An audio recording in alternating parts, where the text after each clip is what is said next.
Rusty Quill presents. Welcome to Ain't Slayed Nobody. This is an actual play podcast intended for adults, and may contain material that some people find disturbing. Please see the episode notes for content warnings, and listen with care. If you found our show from Graham Patrick's guest writing on episode 3 of the Magnus Protocol, you might want to start with one of the campaigns he wrote on. Y'all of Cthulhu, our first ever season, is a complete horror campaign in the Old West. Next we have Bleaker Trails, which is in the same setting. That has one complete season, and the final season is coming late in 2024. And if you're looking for something shorter and science fiction, we have a 6-episode Blade Runner series. Thank you so much for listening. We hope to see you around. Our Discord is slade.me/discord. For this episode of Cat and Nat Unfiltered, we've partnered with eHarmony, the dating app to find someone you can be yourself with. Listen, in another world, it would have been Cat and I together, but it was so important that when we were looking for our partners, that we found someone who just understood who we were and accepted us for who we were. The two of us found our marks. And we were just the same kind of people as we are today, but who knew that we would be going on the road, going on stage, going on tour, and basically having a non-filtered life. And they still have been the ones who stood by us and always supported us. So that's something that you really want to look for. And luckily, at this time, we actually have in our lives. We also love to talk about on our podcast about relationships and hear from you guys, and also always share our own individual stories, because talking about relationships and what makes them important just makes us all feel like we belong, and it gives us hope that we too could be in a relationship where you can just be with your person. We know dating isn't easy, and that's why we partnered with eHarmony, because dating is different on eHarmony. They want you to find someone who gets you like the marks get us. Someone you can be fully comfortable with. Unfiltered, we like to say. Their compatibility quiz helps your personality come out in your profile, which makes all the profiles on eHarmony way more interesting and fun to read. Oh, we could spend some time on there. So give eHarmony a shot. Get started with their compatibility quiz so you can find someone you can be yourself with. Find that person. Get who gets you on eHarmony. Sign up today.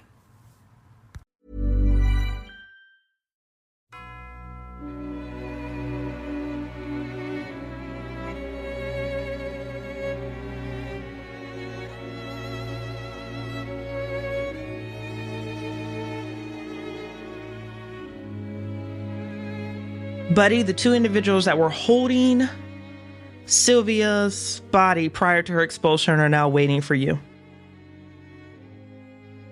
You can either come to them or they will come and collect you. Buddy's just going to look down the row at Tasha and Lucy and say, "It's okay. It's okay. Don't do anything. They'll just expel you too. I did this." I think Lucy jumps to cling onto Buddy, like his hands, his arms. No, and looks back at Tasha like, no. I think Tasha stands up, and I think that she says, "Lucy and I still need him." Yes, he's part of my art. He's part of what I'm here to do. And stands up next to Tasha, sort of. And I if they're seated, I'm picturing like Buddy sitting down in the between the two of them, right? Yeah. And like Lucy and they're like flanking him. Yeah. I need it. You said we could have whatever we needed. I need him. So do I. Rue can't face you. Oh, as a matter of fact, she probably can't stay in this scene anymore. She's going to stand up. She's got, the pink nose, and she's going to bite the inside of her wrist, and she's going to flee. Rue can't stay here. You three were her responsibility, and she egregiously failed one of you. Hannah is going to look over to you, Tasha, and look over to you, Lucy, and her eyes look so patient And she has this admiration that is flickering beneath her long eyelashes. And she looks to you, Lucy, and she says, then you're going to have to find inspiration elsewhere. And she looks to you, Natasha, and she says, he doesn't deserve to be here. We offered him a gift, and he didn't want it. I want it. Please, Miss Downs. He's important. No.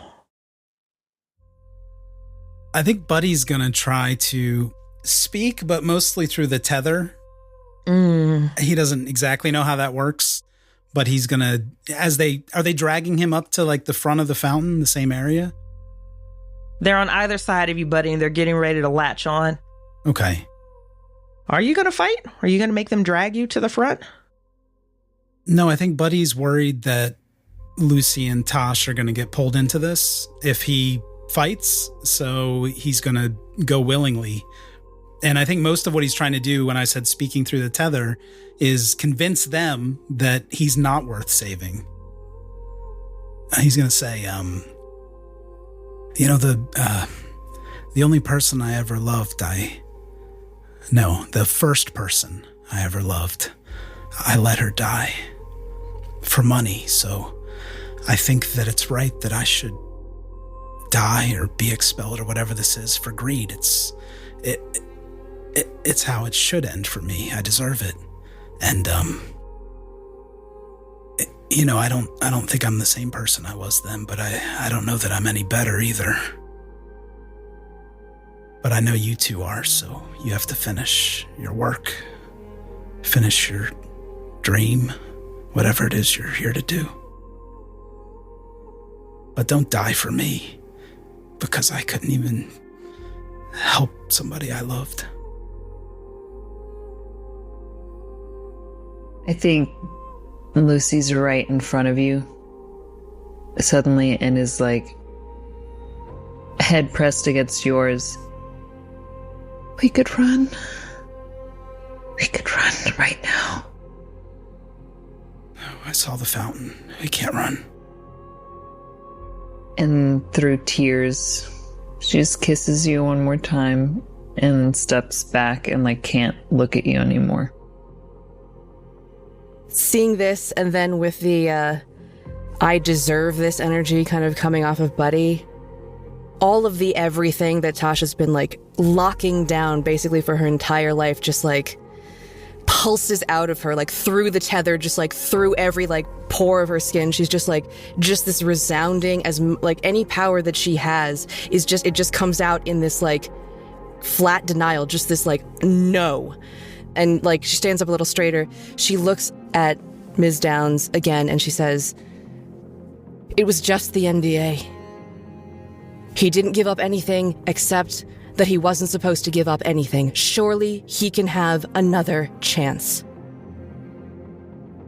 Hannah locks eyes with you and she stares at you for a long moment. And she nods. It's a valid argument. And she coils her fingers and asks the gentleman to bring him to the front. It's okay. He'll take the pain and use it. I think maybe you need it. Buddy, you are taken to the front before the statue. You are brought to your knees. Hannah approaches you. And she looks down to you. She looks disappointed. She looks hurt. I'm sorry you didn't want what we had to offer. I'll do my best to make sure they don't suffer. And then she puts a hand on your head and suddenly you power down. Lucy walks away. If you guys can tolerate it, I'm talking to the players, not the characters. It's a round table on what happens to Buddy during his expulsion. Oh no. Are you guys willing to participate in this? It doesn't have to look the same as Sylvia's. Yeah. It can look completely different. Oh yeah. Okay. Per usual, I'll start first. The Father Dagon statue begins to retch. It almost looks like it is getting ready to vomit, but what it's actually doing is either shaking its flesh or internalizing something inside. And Buddy, do you remember the song for your family? The song that you played when you first arrived? Mm-hmm. This creature, this statue is duplicating, repeating, revitalizing that song, but it's more like a weird, grotesque, distortion, abomination version of a song for my family. Mm-hmm. So Lucy would hear it as Lucy is walking away. You recognize that song. Arguably, it was your first song with Buddy. Oh, no. I think that there's a moment, like in this retching, suddenly like Buddy's body kind of like moves forward as if it's being like hit with something solid. Oh. Like he kind of like gets the wind a little bit knocked out of him, and what comes out of his mouth is like a spray of blood, but then also like concrete dust. Yes. Yep. Ugh, yeah. That's really good. Ooh, that's so cold. Yeah, I think as he's being pushed forward, what happens is like to the beat of these drums that we're hearing is that there is the cracking of the bones in Buddy's arms that he plays with as they just sort of fall inert. I feel bad. That's good. This doesn't feel good. Insight checks from Lucy and Tasha, please. Oh, Buddy. Can I add one more piece of color to this expulsion? Add all the color to it. Yeah. I think that kind of as the bones are breaking in his arms, those tentacle tattoos come to life, and they're like real tentacles squeezing him. Yes. And I think it's like all the sustenance he's given himself as he's kind of recovered his humanity over the last week is just squeezed out of him. Yes. That's what's breaking. Yes. Okay. I feel uncomfortable. I rolled a 2. I'm going to say that Lucy walked away so that she wouldn't have to Yep. witness this, right? She walked away as soon as Buddy was brought to the front. Perfect. I rolled a 6. Yes, you did. I'm going to say that Tasha can't take her eyes away from this. And I also feel like the sound of the waves, the sound of the music, the sound of his bones cracking, all of this, it's coming together into something. And the final piece of the choreography, the final piece of the dance that Tasha was struggling to get, it lands. And she just goes, oh, shit. Ooh. You didn't walk off my table, right? You just hit a 5. I did hit a 5, yeah. Okay. Ooh. Lucy, this is not a place that you can be. Much like Rue, you have to vacate. Tasha, you can't take your eyes off of this event, and you are going to have to reconcile your own humanity when you realize that Buddy's expulsion just unlocked that last piece that you needed to complete the perfect dance. Some of the students meander away, some stay, some staff meander away, some stay, and one staff member in particular, Jeremy Leitner, one of the other orientation leaders. He comes and he nestles himself onto the grass in between Sylvia and Buddy, and he begins to snap his fingers rhythmically. And Buddy, you come back online. And Sylvia comes back online, and Tasha, you're there, you're watching this. And Jeremy goes, and here's your experience right now, Buddy. You have broken forearms. They don't hurt right now, though, which is very interesting. You recognize that they're broken. There's a disconnect between your wrists and your elbows. There's a void that needs to be put together. But right now, you just feel sleepy. You feel tired. And you have an understanding that you weren't strong enough to complete the program. You don't really remember Lucy or Tasha? You kind of vaguely remember the names, maybe. No, you know of them, but you don't know them intimately. You know that you came to the campus. You know that the coursework was very challenging. You know that the campus pushed you, but there was nothing supernatural that happened here. That accident that caused you to break both of your arms, that was really your fault. You can't really blame the staff or the campus for that. And you realize that you're not good enough to stay in this industry. Even when your arms heal, you should probably never pick up a pair of drumsticks again. And this is the type of thoughts that are like slowly flooding your mind. And Jeremy looks to you first and he goes, "Hey, buddy, it's okay if you want to go home. You probably miss your family, huh?" No. I'll go, but no. Program was a lot tougher than you thought, huh? Yeah, I thought I could perform, but I didn't have enough training. Couldn't read the music, really. Yeah, that's tough. I mean, raw talent can only get you so far. Yeah. Is that the only reason you feel like you just simply weren't cut out for the program? I think I was selfish. I never really found like a group to mesh with. You're probably never going to find that, are you, buddy? I don't know. I'll try. But not for music, I don't think. No, because music is probably not for you. No, I didn't realize there's so many people who are better. But, now I know.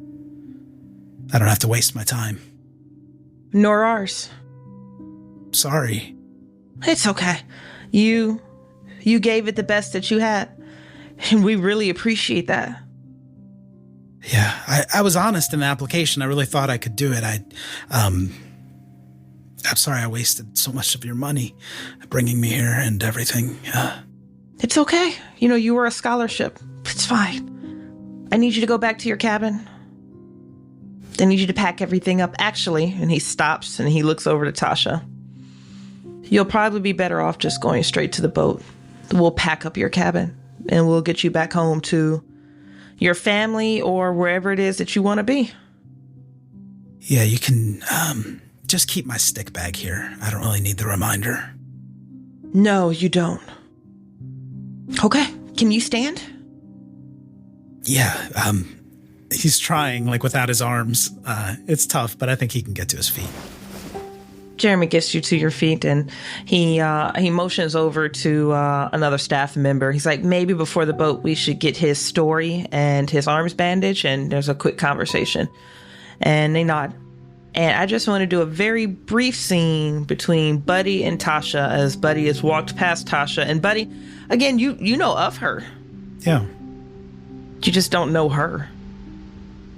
I think as he walks by, he's just going to say, hey, good luck. I think throughout his, being kind of assaulted by the fountain, there was a bit of, the pain kind of still coming through the tether. And then, when he powers back on, it's just severed. And it's like he's not there for her anymore. She can't, feel him. She just can't, sense anything from him anymore. I don't think that she answers. I think that she can't really make eye contact with you.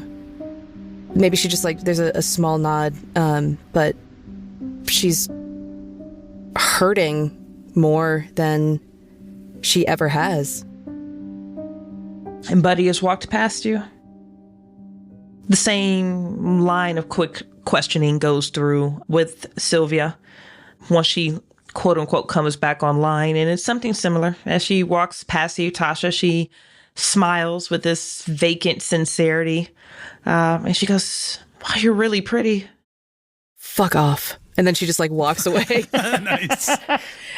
Absolutely. Lucy, if I could just do a very brief scene with you, where are you going in this moment to grieve? She went to the cabin and grabbed a pair of Buddy's drumsticks. And I think I want to put her at the docks. She went back out and she's looking out away from here, but she's holding these drumsticks and I think she's hoping, I think in her mind, she wasn't sure what was going to happen at the end. I think she thinks that they might die at the end. She didn't stay to stick around and see what happens.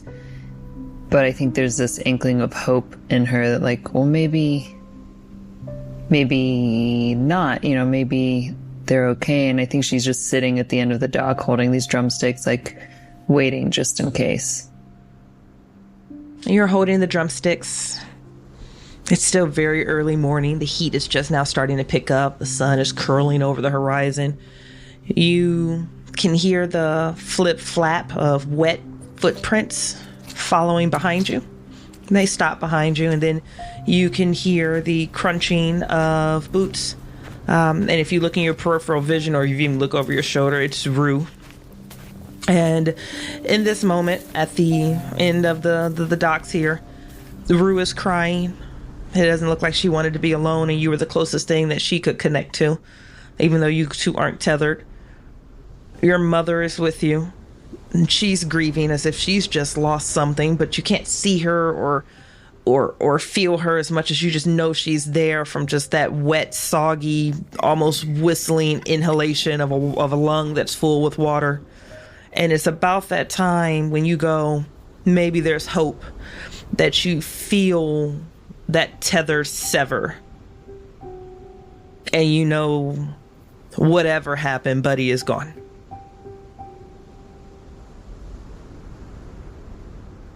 And I think the tears are just flowing, and she is on her knees, on her hands and knees on this dock, just wailing, just so overcome. Again, that where she's struggling to breathe, it just hit her so hard when that tether broke.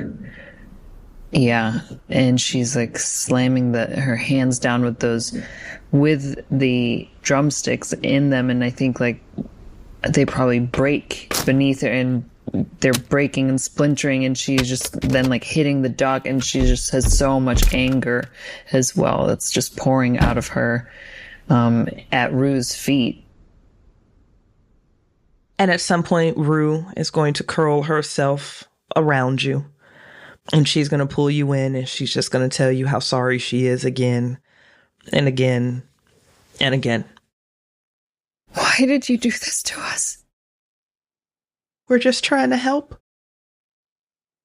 You all are all chosen. But we can't let you leave here unless you choose us back. You're all monsters.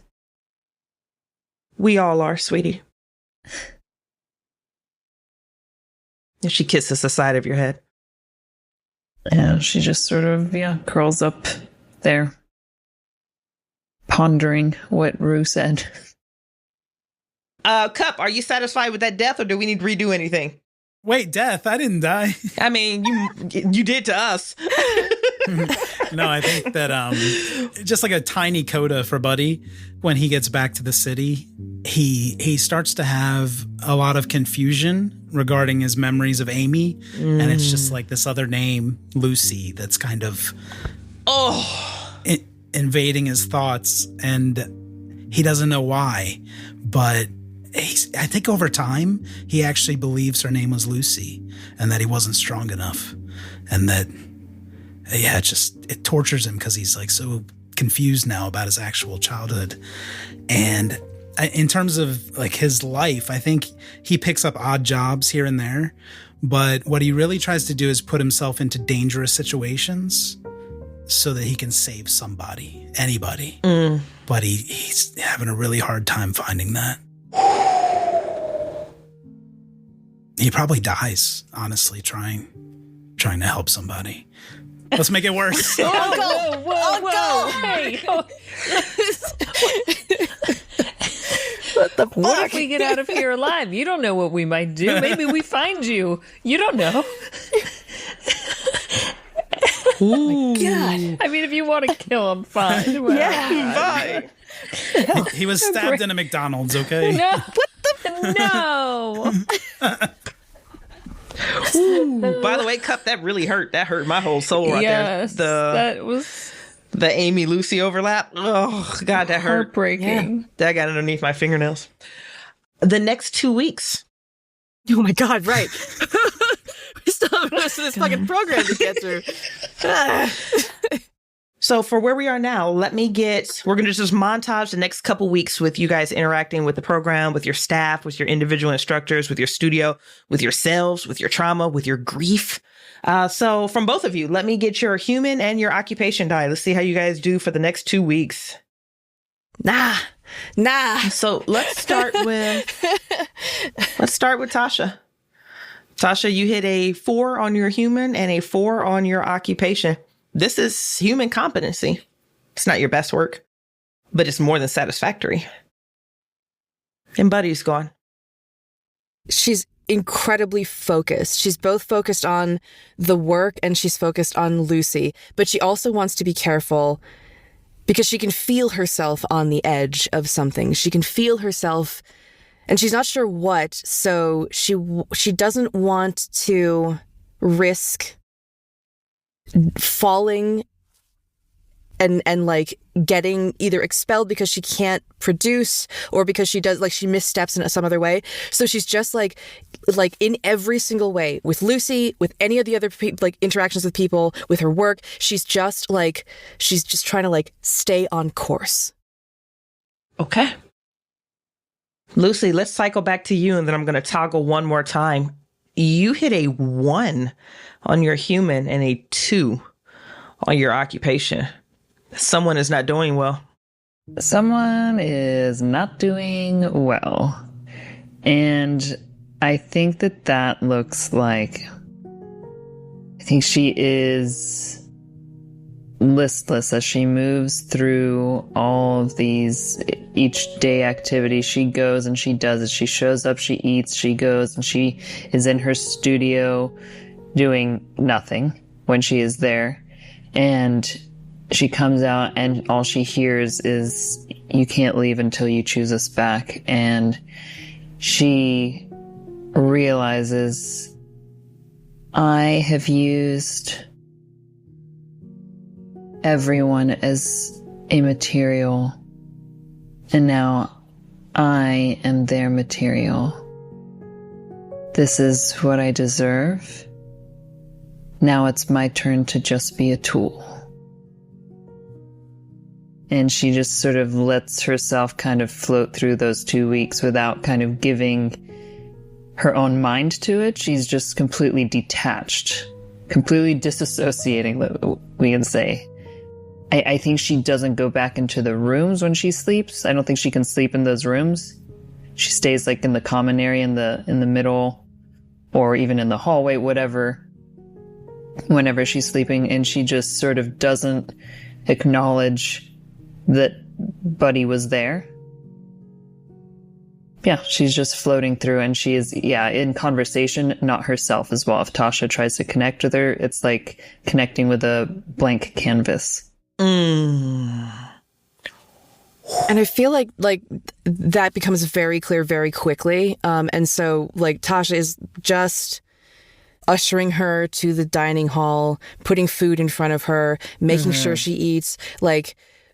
Actually, I think that if she clocks maybe they pass by, or there's something something of Buddy's that was left on a table somewhere, and then Lucy and Tasha kind of get by, pass by it or something. And if she clocks that Lucy reacts to Buddy's things, I think she's gonna just take everything that was left of Buddy's, any drumsticks, any materials, I'm assuming they didn't actually pack up all his shit, because why would they?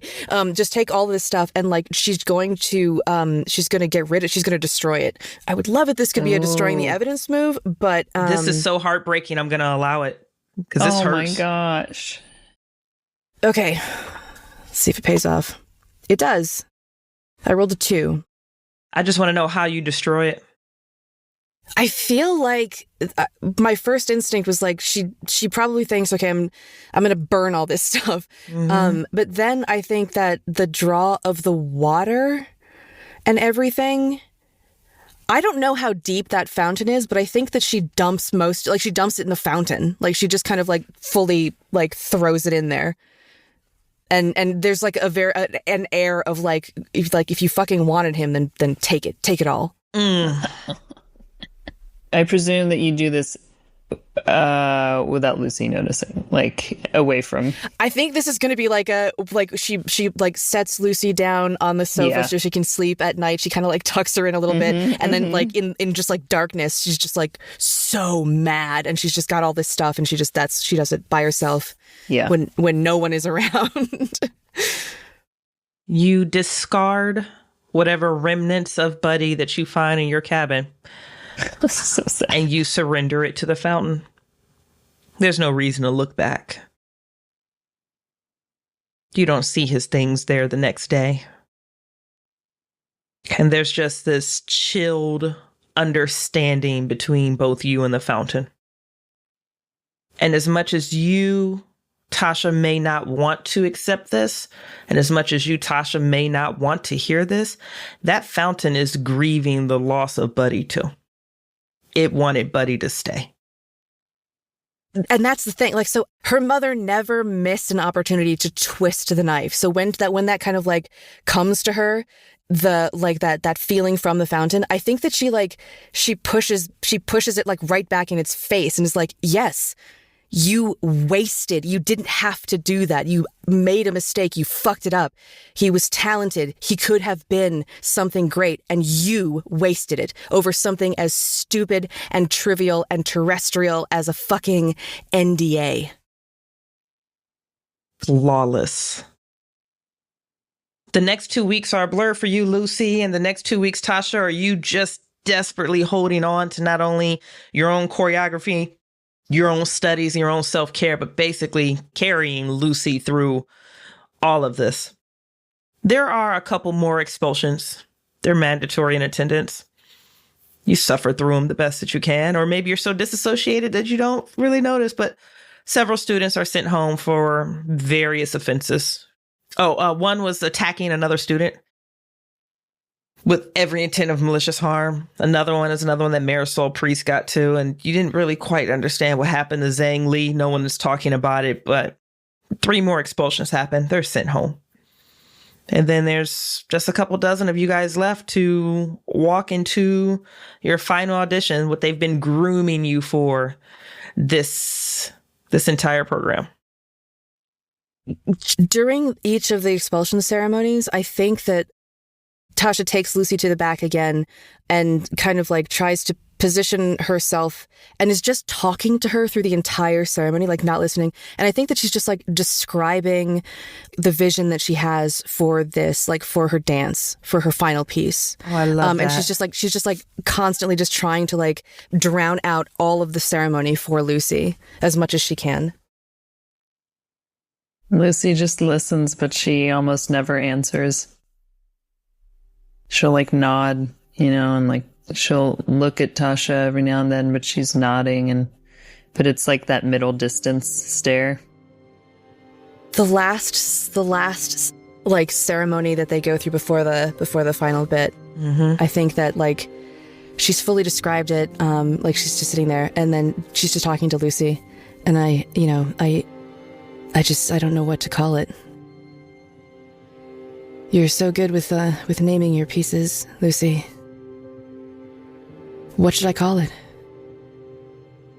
I think from that middle distant vacant stare, it's like all of a sudden it kind of comes back into her, and she looks directly into Tasha's eyes and she just says, Desperation. It's perfect. Thank you. And sort of like recedes back out of herself. I just want to add that like that is probably the only word that Lucy has spoken in those 2 weeks. Oh, she's just stopped talking. Tonight is audition night. Although they don't call it audition night, they call it the choices of the chosen.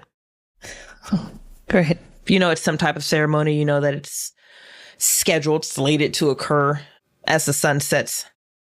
You have been ordered to remain in your cabins, to prepare whatever you need to bring with you to the audition. You don't know where the audition is taking place, but it sounds like your cabin is auditioning simultaneously, or at least in slots together, and that your chief orientation leader, Rue, will be there to escort you.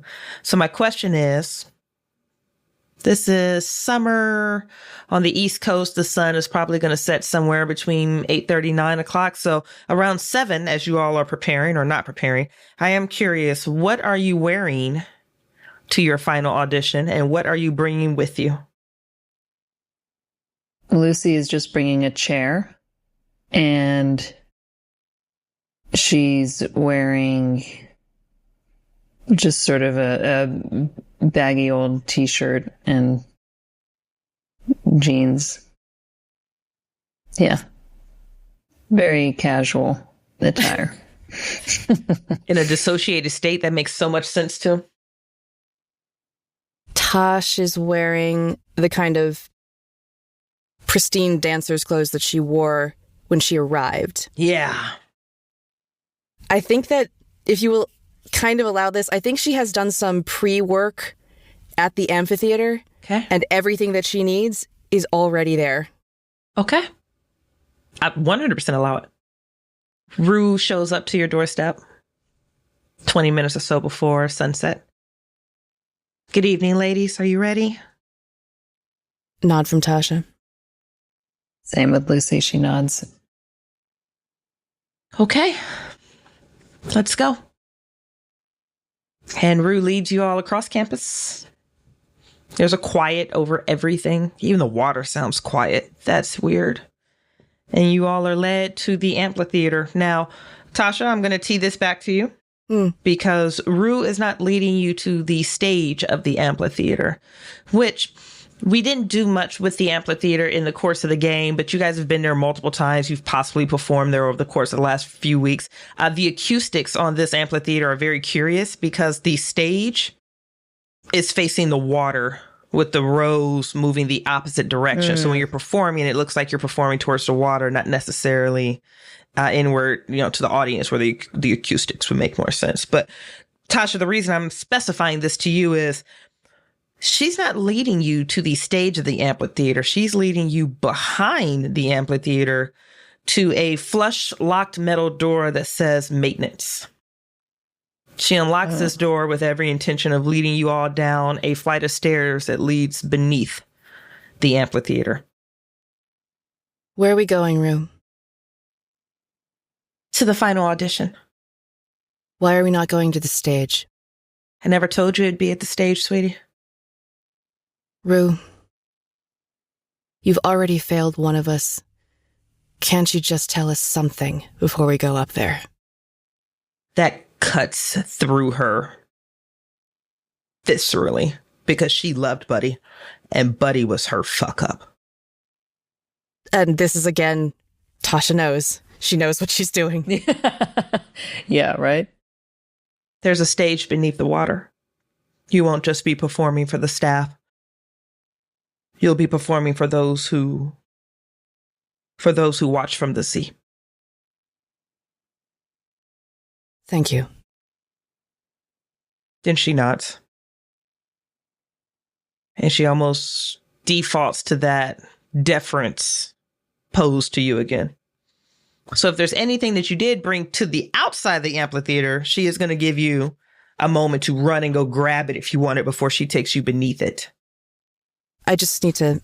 Please excuse me. She goes away. She comes back, and she's carrying a bag that kind of like makes that little, like a tinkling sound as she's walking. Yeah. Ooh. Bridgett is dying to know where you're going with this. You have no idea. My palms just started sweating. Rue leads you all down beneath the amphitheater. It's a long, dark spiral staircase. The stairwell is dimly lit with ongoing strings of blue and green lights. They're sticking with this aquatic underwater theme until you realize that it's most certainly not a theme. The base of this stairwell is a massive underground chamber. When you look around, you notice that there are 3 walls that look like they're worked stone cave walls, but the front viewing window looks like glass that peers directly out into the ocean. There are several tables and chairs that have been pulled out from the center. Looks like this could be a dining space of some sort, that have been folded up and wrapped with towels, wrapped with sheets. But as of right now, the chief members of staff are all sitting here in performance attendee clothes, almost like black tie attire. Elegant dresses, tuxedos. There's a few faces that you don't recognize that are here. Some are cloaked in shadow, some are very visible, but obviously Hannah Downs is here. And as you guys drop and you're looking around, there are 2 rooms on the floor that are obviously indicated to you by Rue where you're supposed to stand. And as you guys look at the viewing window from the ocean, this massive sheet of glass that's keeping the water at bay, you see a school of fish swim curiously by the glass. Plant life can be seen swaying in the waves, and in the distance there are dozens of humanoid shapes almost bobbing in the water, idling in place, looking in. Both of you, I believe, recognize these creatures from the dock when that 8-year-old was playing the violin and pushed her father into the water. Oh, yep. These individuals are back. Rue takes you each to your rune.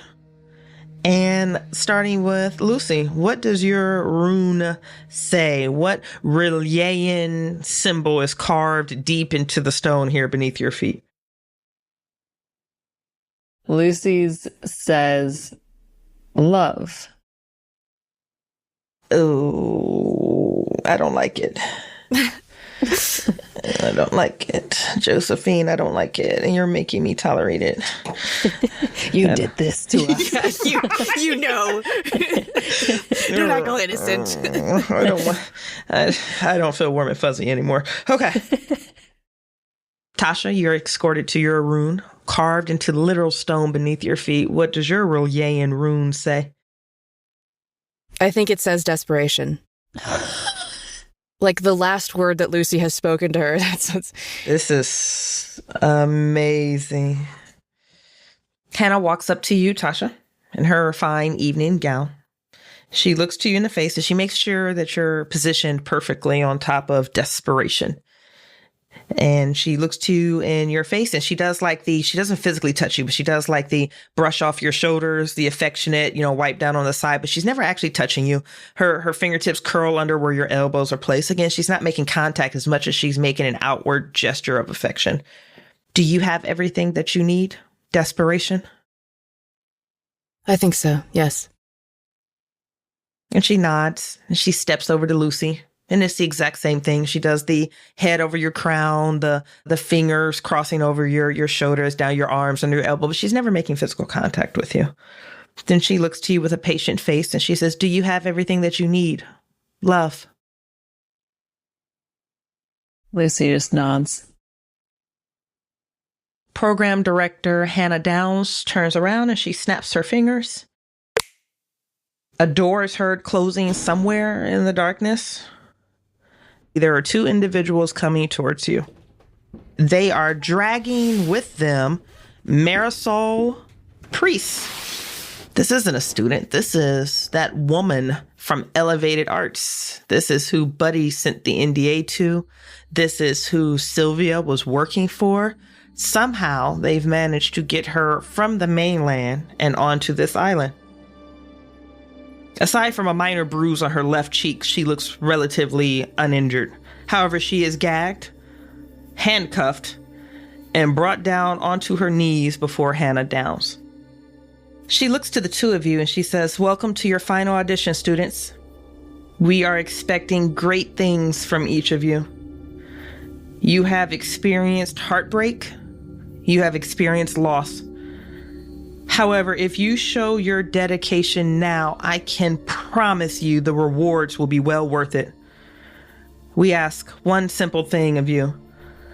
We ask you to present to us, all of us, and she makes this grand gesture to the faces in the crowd that you can see, the faces that you can't, and to the window outside, and you notice that all of those creatures like simultaneously move in closer. We ask you to present to us, all of us, your gifts. I offer you the following story, the following prompt to guide your imaginations. This woman beneath me, and she places that hand on Marisol's head, and just like before, Marisol almost powers into this idle state. This thing beneath me would take everything from you, from us, and that is something that we simply cannot allow. So for your final audition, I ask that you create, compose, design, sing, dance, a creation of your own, called Killing Marisol. And then she lifts her head up from Marisol's head and she steps back and she sits down in a chair. Should we roll? I'm here for this. So are we doing a human, a performance, and an insight? Yeah, I'm gonna do all three. Let's live the truth we live. Okay, let's do it. Ooh. I'm gonna push it. This is the way. What is happening? Interesting. With my dice. Oof. 1, 3, Okay. 2. The dice have spoken. They said no. And that is exactly what Lucy finally says, is that the chair that she's brought and that she had sat in front of her, she just kicks over to its side and she says, no. The chair tumbles forward with a crash and a stumble.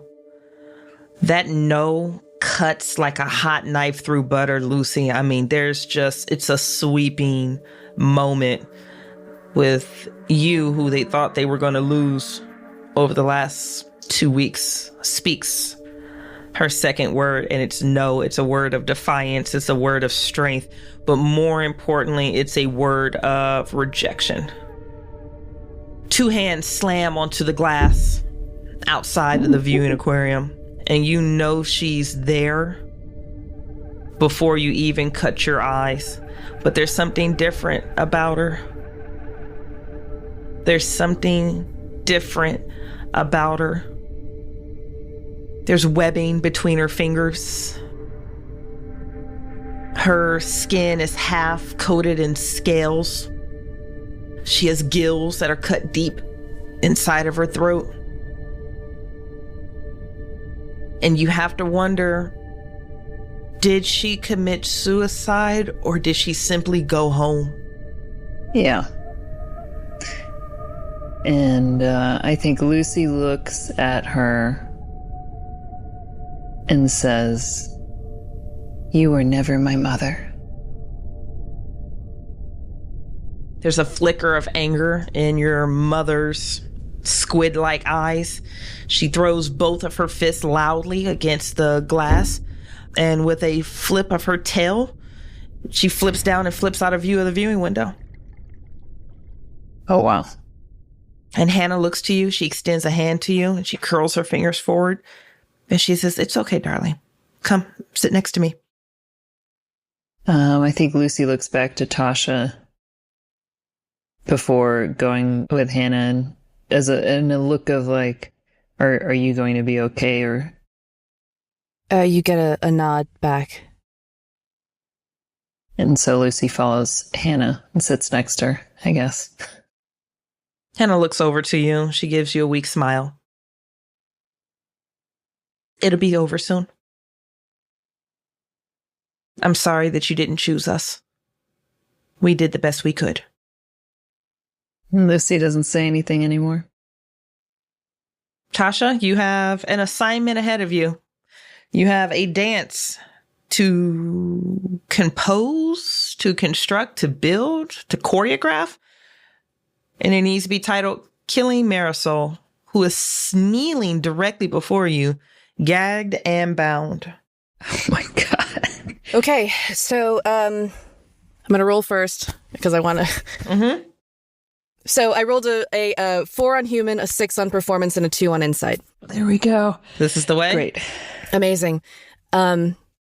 She's super conflicted. She's like getting in her head, and she just like looks at Lucy, like makes eye contact with Lucy. Lucy like nods, like tells her like it's okay, you know, basically. And I think that like centers her and it bolsters her. And she nods back. She goes and she gets the bag with the little tinkling sounds, and she kind of doesn't touch any of it, but she kind of gently starts distributing the shards of mirror that were in that central portion of her studio. She's taken those down, and that's what she had in the bag. Yeah. And she's kind of just like, she's laying them out on the floor. Now that they're off, and the reason she wasn't touching them is because like all of these shards of glass, like they're shards of glass. They have very sharp edges. And so she stands basically in front of Marisol so that Marisol's at her back. Mm-hmm. And she starts to move kind of slowly at first. It's almost like there's something kind of like rhythmically like a wave to the way that she's moving. It's kind of like this expansion and then retraction, and there's expansion and retraction. And the music, which I'm assuming is coming from somewhere, is like, it's Buddy's drumming. It's that rhythm. There's no melody to it. It's just the sounds. And then the drumming starts to sound like bones cracking and wood cracking and like waves and all of this rhythmic stuff. Again, in that same way that she's done before with like this like emanating of something. It's this deep love and appreciation and just like this gratitude for everything that you've done for us and everything that you are and this opportunity and this is wonderful. And if you'll allow this, I think that she's pushing this out, and then she starts to pull a little bit back in the same way that at the fountain with the water pouring down and the stuff going back up. And all of the humans in the room, except for Lucy and Marisol, they find themselves kind of like moving along with her. There's like this exchange of like, you love me, and you brought me here because you chose me, and I love you. And, you know, like, you're a part of this dance, that you're all a part of this dance. And then the humans will stand up and they'll start to kind of come into the same space with her. Each of them will be compelled to pick up a shard of glass.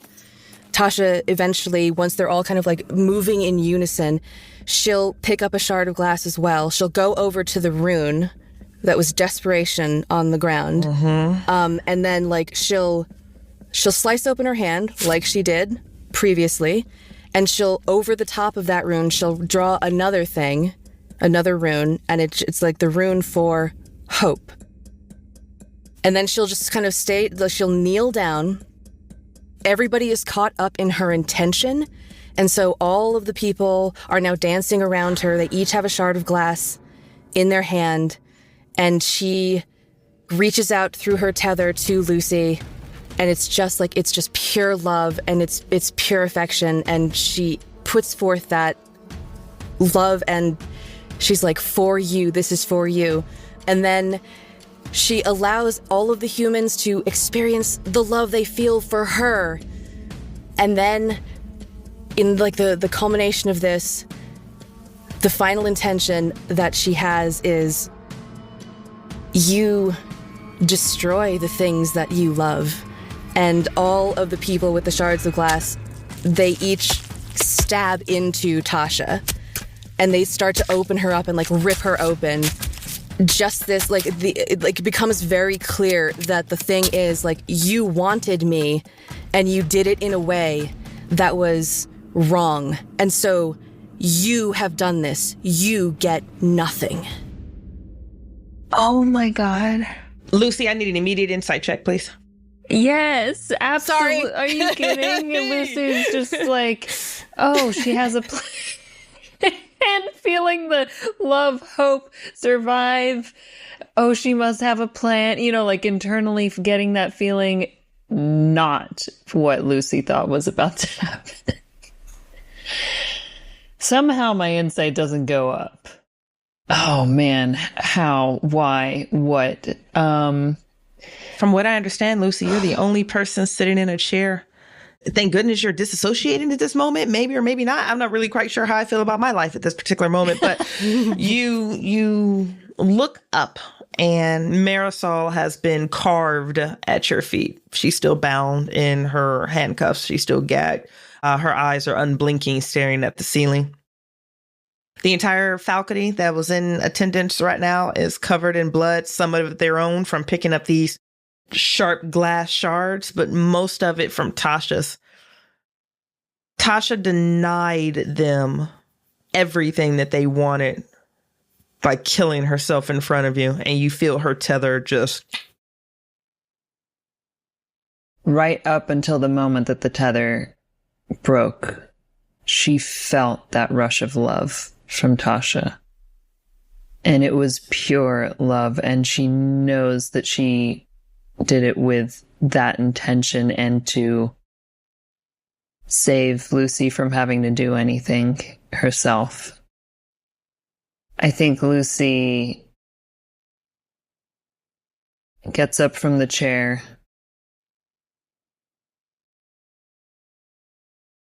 and begins to walk through the crowd towards wherever the way out is. But as she's going, she says, "This is what you have done. This is what you have wrought. You have taken beautiful things, and you have spoiled, corrupted, and destroyed them in the name of what? I am glad to turn away from you all. And if you need to hurt me in order for that to happen, then so be it. You have taken too much. You've taken those that I've come to love. And you have shown us that we all have monsters within us. Congratulations. But you've also shown me that I'm capable of love. So even though I want to hate everything about this and everything that you are and the monsters around me in every aspect of my life, I'm also grateful.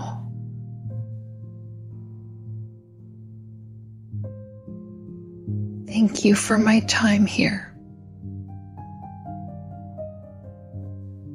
I'll never forget it.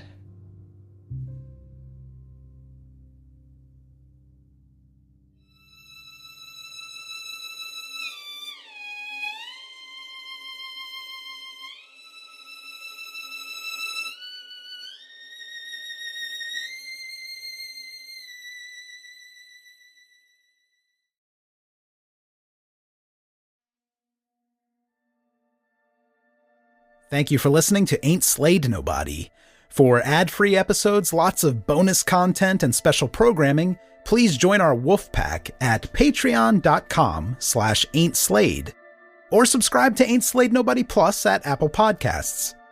Nothing helps the show more than becoming a subscriber.